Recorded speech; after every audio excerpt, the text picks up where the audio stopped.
नमस्कार दोस्तों, मैं स्मित मिश्रा स्वागत करता हूं एक बार फिर से आप सभी का एमजेटी एजुकेशन में। आज हम लोग बात करने वाले हैं पाकिस्तान की।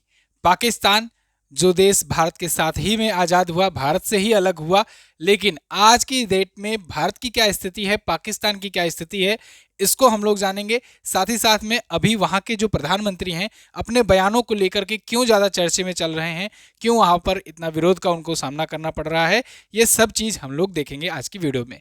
तो पूरी वीडियो ध्यान से देखिएगा, बहुत ज़्यादा इन्फॉर्मेटिव होने वाली है। एंड तक जरूर देखना क्योंकि एंड में मैं आपको बहुत सारे कंपैरिजन दिखाने वाला हूं भारत और पाकिस्तान के रिस्पेक्ट में। चलिए तो शुरू करते हैं। सबसे पहले तो आप देखोगे पाकिस्तान, ये वर्ल्ड के मैप में इंडिया के जस्ट बगल में ही है पाकिस्तान। ठीक है, ये रहा पाकिस्तान, कुछ इस प्रकार से आपको देखने को मिल जाएगा। यहाँ पर ये जो एरिया है, ये जो आपको दिख रहा है, ये क्लेम करता है पाकिस्तान अपने आप को, लेकिन ये एक्चुअल में एरिया है भारत का। ठीक है, कश्मीर का ये पूरा एरिया है। तो इसको देखो, यहाँ पर ये पीओके के नाम से भी जाना जाता है। पीओके यानी कि पाक ऑक्युपाइड कश्मीर। आज के टाइम पर पाकिस्तान के ये कब्जे वाला कश्मीर है, लेकिन आर्टिकल 370 हटने के बाद अब अगला टारगेट अपना यही है कि पीओके को कैसे लेना है। वहाँ के प्राइम मिनिस्टर ने अभी रिसेंटली एक बयान दिया है और इसी बयान की वजह से काफ़ी ज़्यादा चर्चे में आ गए हैं और काफ़ी ज़्यादा ये न्यूज़ उठ रही है। इन्होंने अरेबियन न्यूज़ चैनल में जाकर के एक इंटरव्यू दिया और कहा, हमने भारत के साथ 3 युद्ध लड़े, इससे लोगों को केवल गरीबी बेरोजगारी ही मिली। हमने अपना सबक सीख लिया है, हम शांति के साथ अब रहना चाहते हैं। मतलब कुल मिलाकर के अब ये होश में आ चुके हैं। अभी तक क्या होता था, भारत जहां पर डेवलपमेंट की और भी चीज़ों में, व्यापार की और भी देशों में शांति समझौता फैलाने की बात किया करता था, और ये केवल और केवल कश्मीर का राग अलापा करते थे। कश्मीर कश्मीर के चक्कर में पूरा का पूरा देश कर दिए हैं बर्बाद। आज के टाइम पर पाकिस्तान में दोस्तों, पाकिस्तान साउथ एशिया का सबसे भिखारी देश बन गया है। आप देख पाओगे यहाँ का, अभी वर्ल्ड बैंक ने एक रिपोर्ट जारी करके बताई, जिसको मैंने आपको आज डेली करंट अफेयर में कवर किया था। Pakistan is south Asia's weakest economy, दक्षिण एशिया की सबसे वीकेस्ट इकोनॉमी आज के टाइम पर है। ये वर्ल्ड बैंक का कहना है, ये मैं नहीं कह रहा हूँ, ये वर्ल्ड बैंक का कहना है। और इन्होंने खुद ये बात एक्सेप्ट करी है। ये अपने बयान में, अपने इंटरव्यू में शहबाज शरीफ जा करके कह रहे हैं कि हम लोग जब भी कहीं जाते हैं तो फिर ऐसी फीलिंग आती है वहाँ पर, मतलब ऐसा हम लोग को महसूस होता है कि सामने वाला यही सोच रहा है, आ गया भाई फिर से भीख मांगने, फिर से कुछ न कुछ मांगने। हम लोग जब भी कहीं पर विजिट करते हैं तो कुछ देने के लिए नहीं, हमेशा मांगने के पर्पज से ही जाते हैं। ठीक है, और अभी रिसेंटली दोस्तों आईएमएफ ने भी इनको लोन देने से मना कर दिया। आईएमएफ एक्चुअली में इनको 2 लोन देने वाला था, $1.1 बिलियन का, लेकिन आईएमएफ ने ये टाल दिया। क्यों? क्योंकि आईएमएफ का ये कहना था, आईएमएफ बोले तो इंटरनेशनल मॉनेटरी फंड, अंतर्राष्ट्रीय मुद्रा कोष, इसका ये कहना था हम लोन तो देंगे लेकिन आप चुकाओगे कब? भाई लोन तभी दिया जाता है ना जब उम्मीद हो कि हाँ वापस आ जाएगा। आपसे तो कोई उम्मीद ही नहीं नजर आती कि आप लौटाओगे कहाँ से। आपके यहाँ अभी आया था, बाढ़ आया था, उस टाइम पर बहुत सारे देशों ने मिल करके आपको फंड करा, लेकिन बाढ़ पीड़ितों को राहत मिली कि नहीं मिली, आपने कितना कुछ खर्च किया, कैसे कैसे क्या कुछ किया, कुछ समझ में नहीं आता है। तो आपका रेवेन्यू मॉडल क्या है, आप लौटाओगे कैसे? इसके लिए इन्होंने सुझाव दिया कि एक शर्त पर हम आपको देंगे, आपको अपने यहाँ पर पेट्रोल और डीजल के दाम महंगे करने होंगे। ठीक है, पेट्रोल और डीजल के दाम महंगे करने के लिए ये आईएमएफ ने कहा, तब तो ये लोन देगा। लेकिन चूंकि अभी पाकिस्तान में इसी साल चुनाव होने वाला है और चुनाव के टाइम पर अगर पेट्रोल डीजल के दाम बढ़ गए, अभी भी वहां पर पेट्रोल डीजल के दाम बहुत ज़्यादा ही हैं, अगर उस टाइम पर पेट्रोल और डीजल के दाम बढ़ गए तब शहबाज शरीफ दोबारा से तो नहीं बनेंगे प्राइम मिनिस्टर, और इसका फ़ायदा उठा लेंगे इमरान खान। इमरान खान जो घात लगाए बैठे हुए हैं।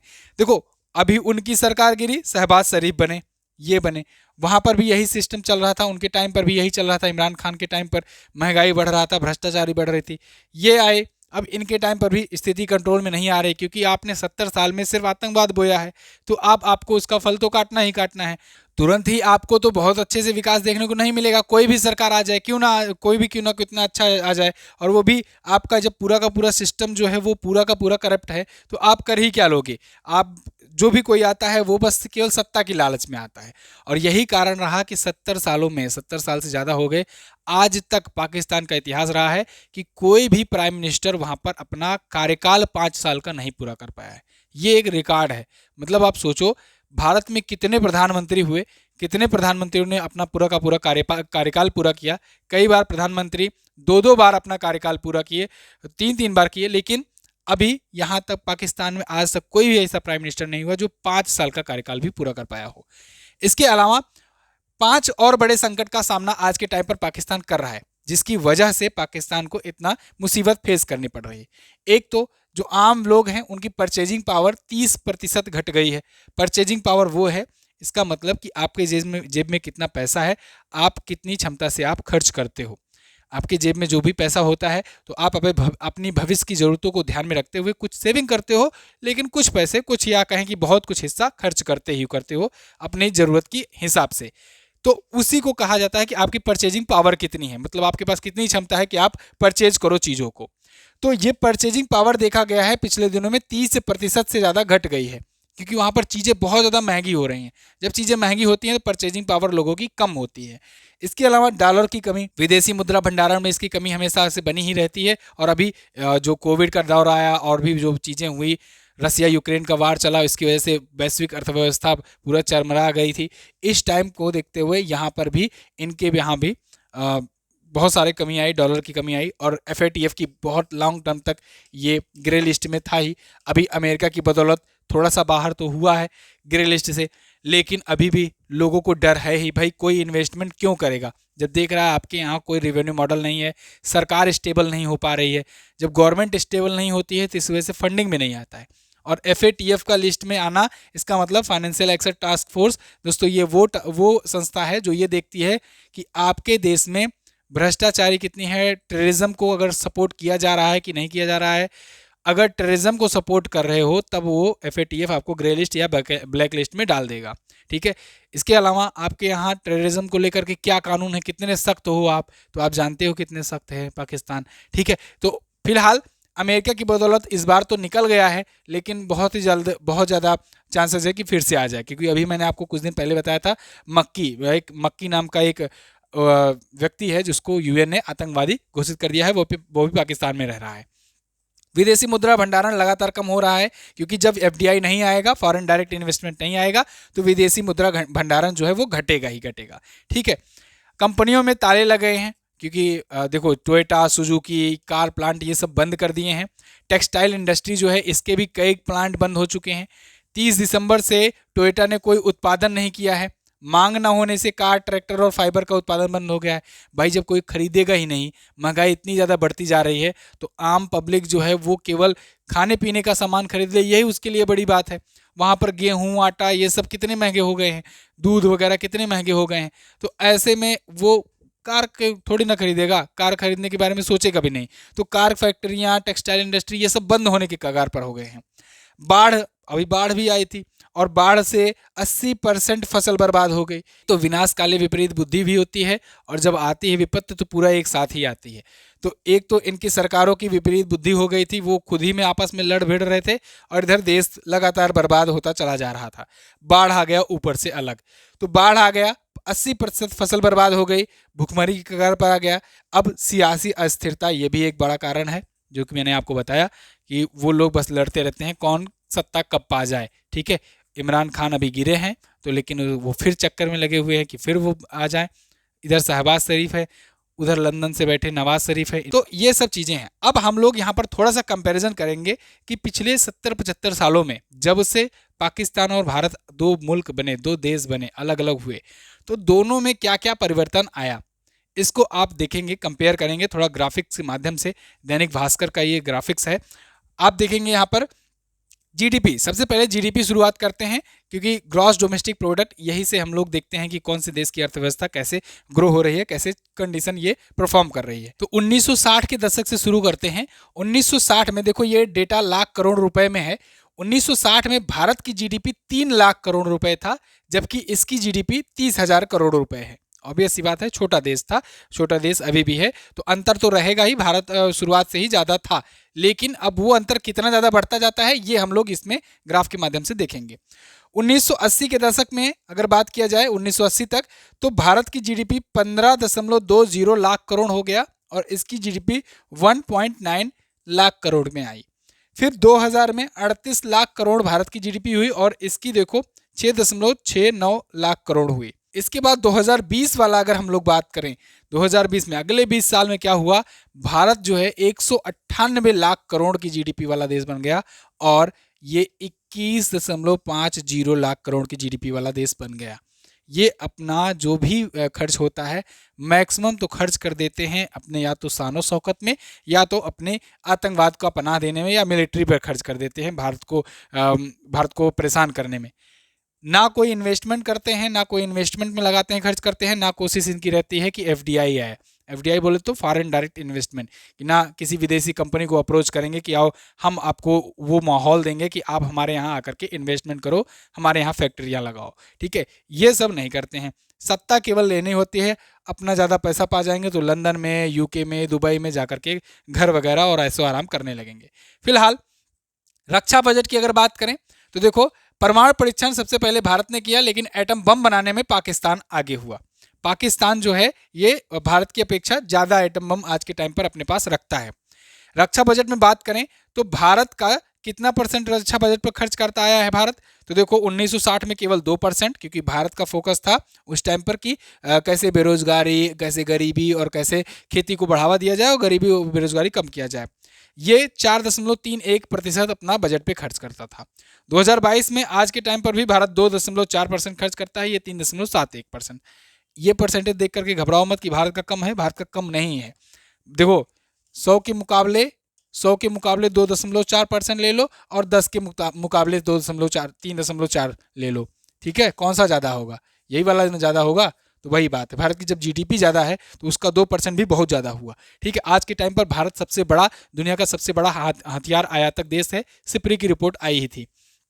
प्रति व्यक्ति आय यानी पर कैपिटा इनकम की बात करें अगर, तो 1960 में 6,708 रुपए प्रति व्यक्ति आय थी भारत में, पाकिस्तान में 6,797 थी।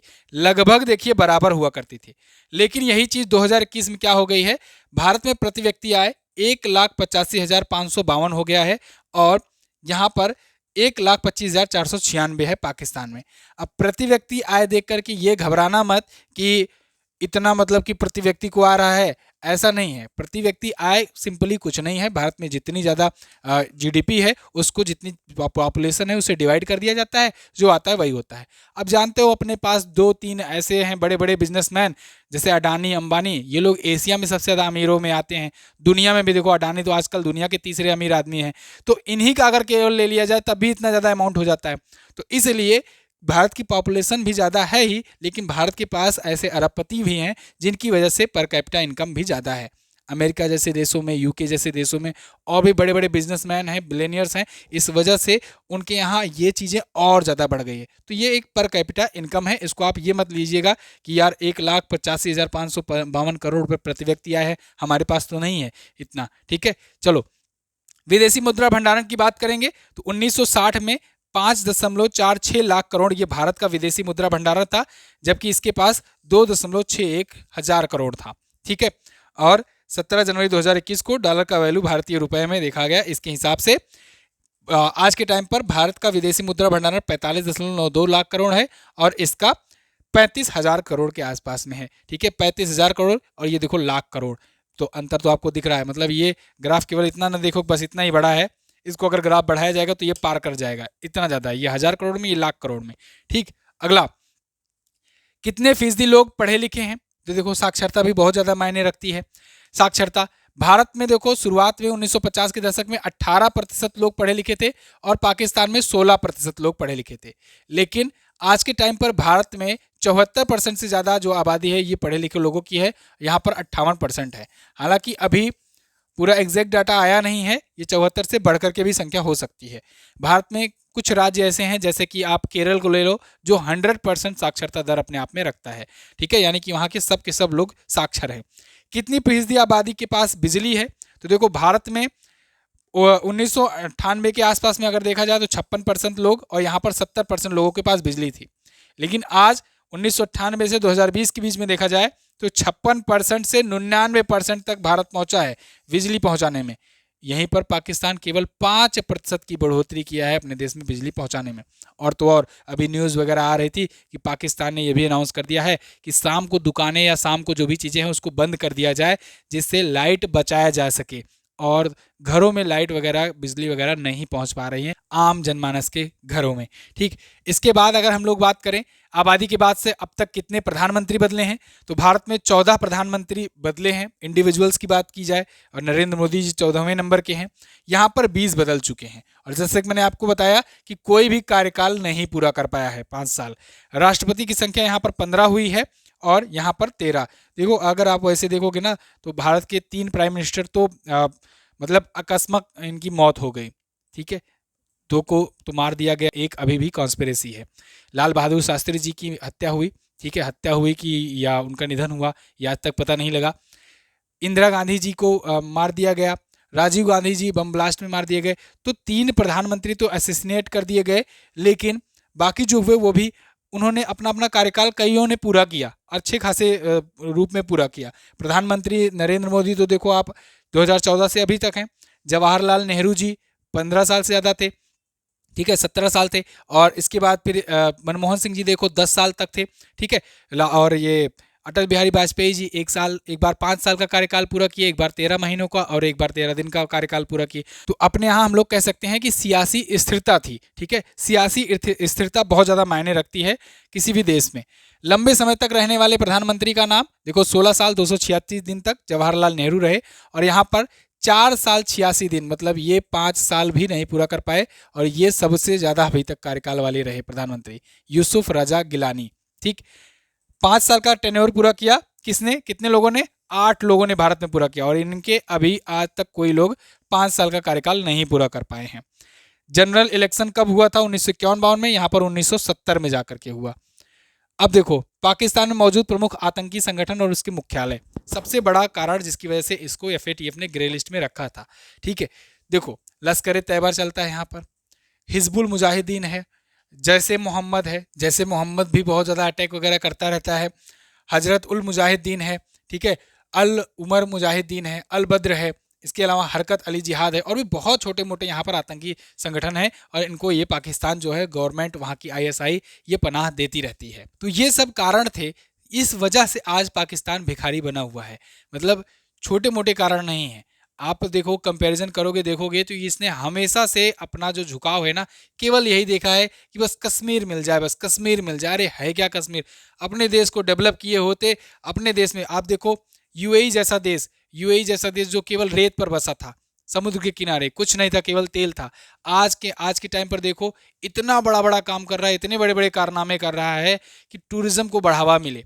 अभी एक न्यूज़ और निकल करके आ रही है कि यूएई और मुंबई के बीच में अंडर वाटर ट्रेन चलेगी, ठीक है, समुद्र के अंदर ट्रेन चलेगी, और तो और वो समुद्र के साथ साथ वो पाइपलाइन भी बिछाएगा जिससे मुंबई से यहाँ से मतलब पानी जा सके यूएई में, और यूएई से तेल आ सके।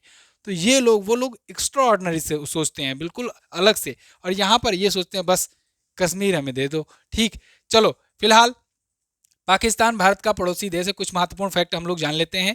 पाकिस्तान को विभाजित करने वाली भारत से जो रेखा है वो है रेड क्लिफ रेखा। भारत और पाकिस्तान के बीच चलने वाली रेलगाड़ी है समझौता एक्सप्रेस, दिल्ली से पंजाब, वहाँ का जो पंजाब है उसमें है, चलती है वहाँ तक। भारत पाकिस्तान के बीच में सिंधु जल समझौता हुआ था 1960 में। बेसिकली सिंधु नदी का पानी जो है वो जम्मू कश्मीर से होते हुए ऐसे जाता है, ठीक है। तो वो देखा जाता, उसमें बंटवारा हुआ कि कितनी नदियों का पानी उसके पास जाएगा, कितनी नदियों का अपने पास आएगा भारत के पास। तो वहाँ पर 5 नदियों का एक समूह है जिसे पांचाल कहते थे, और वही पांचाल आगे चल करके पंजाब के नाम से जाना गया, ठीक है। बेसिकली वो 5 नदियों का ही एक ग्रुप जाता था उसी में। तो 5 नदियाँ वो और एक सिंधु नदी, कुल मिलाकर के 6 नदी हुई। तो जब सिंधु नदी जल समझौता हुआ तो उन 6 नदियों को बांटा गया, 3 तुम ले लो, 3 हम ले लें, 3 का पानी तुम ले लो। 3 नदियां जो भारत को सौंपी गई उनमें पूर्वी नदियां थी, पूर्व वाली, जैसे कि ब्यास, रावी और सतलुज, ये भारत को मिली। और जो पश्चिमी नदियां थी उनको दे दिया गया उनको, जैसे सिंधु नदी, चिनाब नदी और झेलम नदी, ठीक है। यहाँ पर थोड़ा सा अगर आप मैप में और देखोगे तो ये ऐसे ही नदियाँ कुछ जा रही हैं। तो यहाँ पर आप देखो ये इंडस रिवर है, यानी कि सिंधु नदी जिसे कहते हैं, यहीं पर चिनाब आ रही है, ठीक है। चिनाब के आगे आकर के ये सब मिल रही हैं। तो ये 3 नदियाँ उनको मिली और 3 नदियां अपने आप को मिली, तो ये सिंधु नदी जल समझौता था। आई होप आपको भारत और पाकिस्तान से रिलेटेड काफी कुछ इन्फॉर्मेशन आज की वीडियो में मिली होगी। अगर वीडियो पसंद आई है तो वीडियो को लाइक कर दीजिएगा, शेयर कर दीजिएगा अपने दोस्तों के साथ। और हाँ, लोको पायलट का बैच लॉन्च हुआ है दोस्तों, तो इसको आप ज्वाइन कर सकते हैं। जो लोग आरआरबी एएलपी की प्रिपरेशन कर रहे हैं उनके लिए शानदार बैच आया हुआ है। और हाँ, अभी अगर आप लोग बैच ज्वाइन करते हो तो शुरू के 200 लोगों को एमजेटी एजुकेशन की तरफ से ब्रह्मास्त्र करंट अफेयर की बुक दी जा रही है। तो आप लोग जल्दी कीजिए क्योंकि शुरू के 200 लोगों को ही मिलेगा। तो अभी अगर आप बैच ज्वाइन करते हो तो आपको बुक मिल जाता है, तो आपके घर तक ब्रह्मास्त्र करंट अफेयर की पुस्तक पहुंचाई जाएगी। ऑफलाइन किताब होगी, इसके अलावा कोर्स में आपको सारे मटेरियल तो मिलेंगे ही मिलेंगे सेम प्राइस पर। ठीक है, तो आप अभी इसे परचेज कर सकते हैं एमजेटी ऐप से जाकर के। चलिए, this is the end of the video. मिलेंगे अगली वीडियो में, तब तक के लिए नमस्कार, जय हिंद, वंदे मातरम।